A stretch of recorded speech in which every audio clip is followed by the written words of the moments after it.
Hello, everyone, and welcome back to English Pod. My name is Marco. My name is Catherine, and today we have a very weather-focused lesson. It's all about all the horrible things that can happen to you with the weather.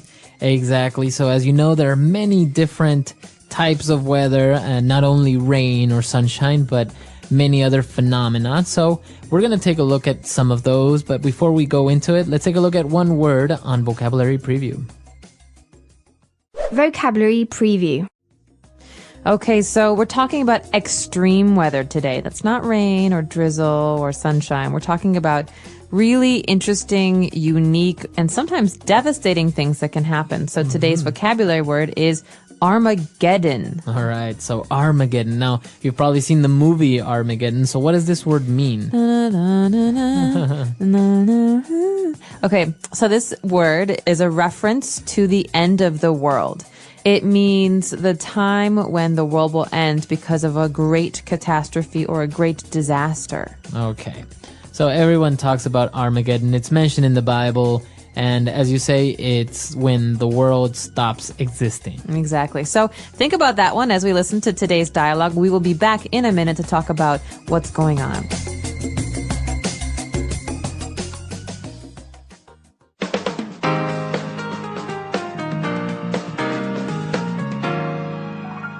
Those are the headlines for today. And now for the International Weather Report with Mike Sanderson. Thank you, Bob. This past week has been the beginning of Armageddon for many, as a series of unprecedented meteorological events occurred around the world.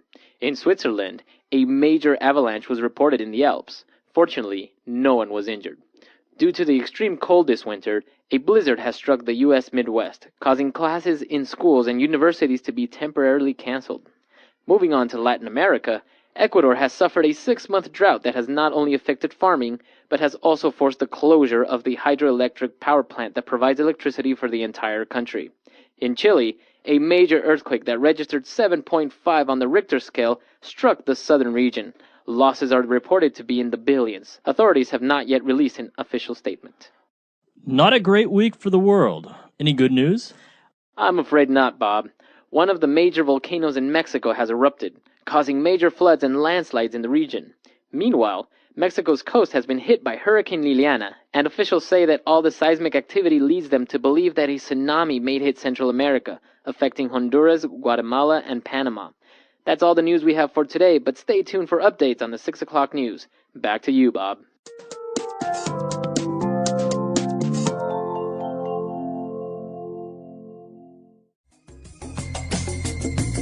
All right, we're back. And, well, this weather report is not really far from the truth. I mean, this kind of stuff happens every day all over the world, right? That's correct. And unfortunately, it's been happening very frequently in the past couple months. We've heard of a lot of earthquakes and volcanoes and things like that. So this is very valuable stuff when you're trying to talk about current events as well. Okay. So why don't we start now analyzing a couple of different words and phrases on language takeaway. Language Takeaway. Well, the first vocabulary item we have here is meteorological event. It's a real mouthful. It's a long word. Meteorological. So, for example, meteorological means having to do with the weather, something that's related to the weather. So, a meteorological event could be rain, snow. Okay, so it has to do with meteorology. Meteorology is the study of the weather, and someone who does this is a meteorologist. So usually the weathermen that you see on TV, they're meteorologists. So let's go now to Marco, our resident meteorologist. There we go. Our resident meteorologist. Right, okay. So meteorological events. Now moving on, one of the first events that we're going to look at is an avalanche. Avalanche. An avalanche has to do with snow. This means that when a mountain that has a lot of snow on it, maybe part of that snow breaks off and starts to roll down, you have a wall of snow that comes down. That's an avalanche. That's an avalanche. So you could say, avalanche. Right. And the snow comes down. And it's actually very dangerous because people can get buried under the snow. Yeah, exactly. All right. So another event that has to do with snow is a blizzard. Okay, a blizzard is different from an avalanche because an avalanche, maybe it's not snowing, the snow just falls. But in a blizzard, you're talking about a storm of snow. But it's like a lot of snow coming down from the sky. So much snow that you probably can't see anything. There's just white everywhere. Okay. All right. So that's a blizzard. A lot of snow coming down from the sky. Now, moving on, the opposite of snow and things being wet is we have a drought. Yeah, this is the opposite of wet, actually. So there's no rain in a drought. A drought means that things are very dry. The land is very dry. Okay, so it's a period of time that there's no snow, there's no water, there's no rain, there's nothing. It's very, very dry. We're going through a drought. Correct. And the problem with a drought is very dangerous is because people cannot grow food in a drought. And so lots of people starve when this happens. Okay, so you got to watch out for a drought. Now, in this case, it not only affected farming, but also we have a hydroelectric power plant that can't work, obviously, because there's no water. So hydro means water. Hydroelectric means electricity that is generated by flowing water. And so, for example, a mill, something that churns water on a river, is a way to get power from water. But Right. a hydroelectric project that can give you electricity is maybe like a dam or an electric mill. Right. So usually you have these on rivers and they just take advantage of the flowing of water to turn some huge turbines and generate power. So that's all we have for now. Why don't we listen to the dialogue again? And we'll be back shortly to take a look at some more words. Those are the headlines for today. And now for the International Weather Report with Mike Sanderson. Thank you, Bob. This past week has been the beginning of Armageddon for many, as a series of unprecedented meteorological events occurred around the world. In Switzerland, a major avalanche was reported in the Alps. Fortunately, no one was injured. Due to the extreme cold this winter, a blizzard has struck the U.S. Midwest, causing classes in schools and universities to be temporarily canceled. Moving on to Latin America, Ecuador has suffered a 6-month drought that has not only affected farming, but has also forced the closure of the hydroelectric power plant that provides electricity for the entire country. In Chile, a major earthquake that registered 7.5 on the Richter scale struck the southern region. Losses are reported to be in the billions. Authorities have not yet released an official statement. Not a great week for the world. Any good news? I'm afraid not, Bob. One of the major volcanoes in Mexico has erupted, causing major floods and landslides in the region. Meanwhile, Mexico's coast has been hit by Hurricane Liliana, and officials say that all the seismic activity leads them to believe that a tsunami may hit Central America, affecting Honduras, Guatemala, and Panama. That's all the news we have for today, but stay tuned for updates on the 6 o'clock news. Back to you, Bob. Well, a word that many people are unfortunately familiar with is Richter or Richter scale. And now this is something that a lot of people are talking about right now because of the earthquake in Sichuan, China last year, and the earthquake in Haiti very recently. And so the Richter scale, that's a big R because it's a proper name, is a way for us to determine how severe, how big the earthquake was. Right, so people talk about a 6.0, a 7.1, so that's on the Richter scale. The lowest is 0 and the highest is 10, correct? Right, but 10 is like impossible, apparently. Apparently, and a lot of them are actually underwater, but the very serious ones are maybe 8.0, 7.0. All right, so Richter scale. Now, we talked about earthquakes, we talked about snowing. Now, let's talk about a volcano. A volcano in Mexico has erupted. Okay, so we've got two words here, volcano. A volcano is a mountain that has an opening in the center where lava from the middle of the earth, the center of the earth, can come out. So it's very dangerous, obviously, because it's very hot. Right. But a volcano doesn't open, it erupts. So the verb here that we use with a volcano is to erupt. Okay, so it doesn't explode, a volcano erupts. That means to open violently, very quickly. Okay, so when this happens, obviously you have a lot of lava, you have maybe snow that melts, and you have floods, and landslides? Okay, landslides. A landslide is one word, but it's made up of two words that you probably already know. So land, obviously, it's the ground and the things earth. like that, the earth. But a slide is to move down across the ground.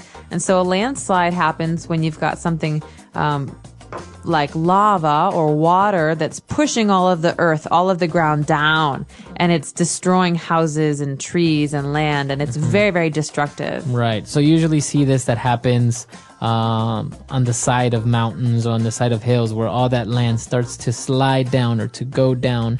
And it's very similar to an avalanche, right? But instead of snow falling down, it's land. Mud and land. Mud, yeah. All right. So we have a landslide.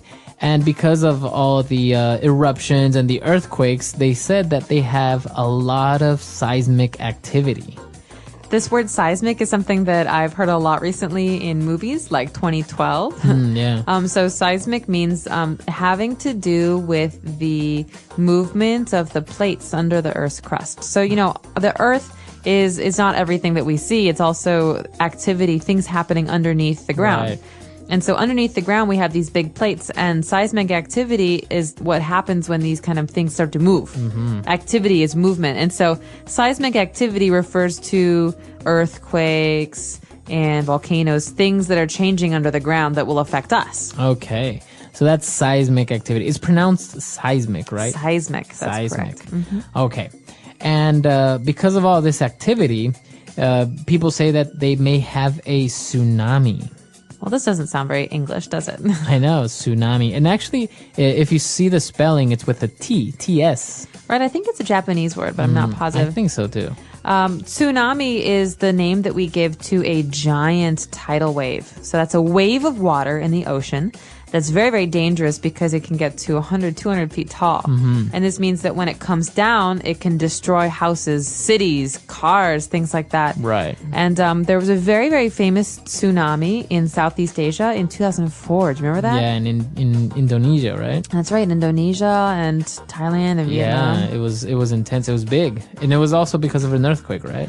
I think so. All these earthquakes, they move the earth around, and then all of a sudden the reaction is that there's water that moves, This and the water huge wave. then turns into a wave. Yeah, just imagine what happens if you have a bucket of water and then you start moving the bucket just a little bit and you see how it just water starts to splat all over the place. That's right. All right, so tsunami was our last word for today. Why don't we listen to our dialogue again, and we'll be back shortly.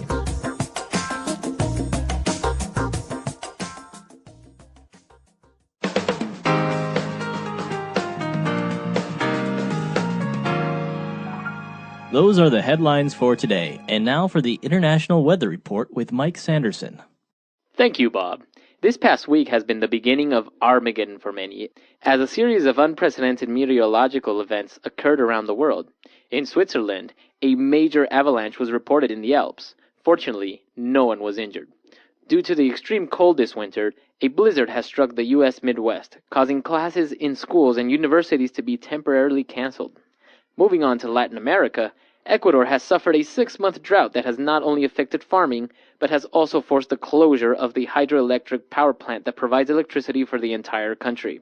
In Chile, a major earthquake that registered 7.5 on the Richter scale struck the southern region. Losses are reported to be in the billions. Authorities have not yet released an official statement. Not a great week for the world. Any good news? I'm afraid not, Bob. One of the major volcanoes in Mexico has erupted, causing major floods and landslides in the region.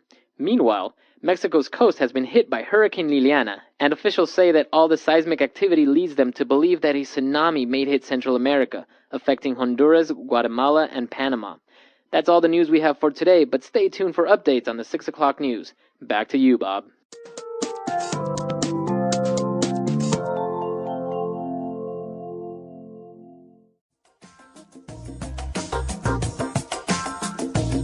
So, Marco, these are all pretty terrifying. Have you ever experienced a meteorological event like one of the ones that we talked about today? I've actually lived it through like 3 earthquakes, like pretty big ones. Well, that's because you used to live in Los In Angeles. LA, yeah. So we get them all the time in LA. Apart from that, I've seen a volcano erupt a couple of times because, you know, Ecuador is part of the volcano alley, right? It's all the Andes Mountains, and it's part of the Circle of Fire, what they call. So we have a couple of different active volcanoes, and from time to time they will start to smoke or to spew some lava, but nothing major. Like, there hasn't been a major catastrophe with the volcanoes. Hopefully it won't either. Well, and these days they have a lot of equipment, seismic equipment and meteorological equipment that can help meteorologists to determine when things will happen, like when a volcano will erupt or if there will be an earthquake, because they can study the tremors in the ground. Right. Yeah, and I think probably the most famous volcano is, I think it was in Italy, right? Mount Vesuvius. That's right. So you've got Mount Vesuvius in Naples, which famously destroyed a number of cities in this ancient civilization and ancient What is a major Roman times. eruption? It was, and what's amazing is that they still have a lot of the buildings Underground, under right? the ash. Wow. Because when all the ash settled, it preserved the bodies like a mummy. That's and so you crazy. can see the bodies and the things that they, their jewelry and their money, and it's fascinating because it's this horrible, horrible natural disaster actually helped us in the future learn about this old civilization. Yeah. It's crazy. Actually, in Ecuador, you can see a huge hole that has like a lake in the middle. And you're like, oh, wow, that's beautiful. But that's actually caused because the entire mountain just kind of blew the top off, like the cone, because of this major eruption. So you can just imagine how Wow. powerful these eruptions are. I can just imagine what it would have been like Mount Vesuvius. But anyway, on a brighter note, if you have any questions, any comments, or any stories of your own, maybe you've lived through a typhoon, a hurricane, or tornado, you can come to our website, englishpod.com. We hope to see you there. All right. Bye, guys. Bye.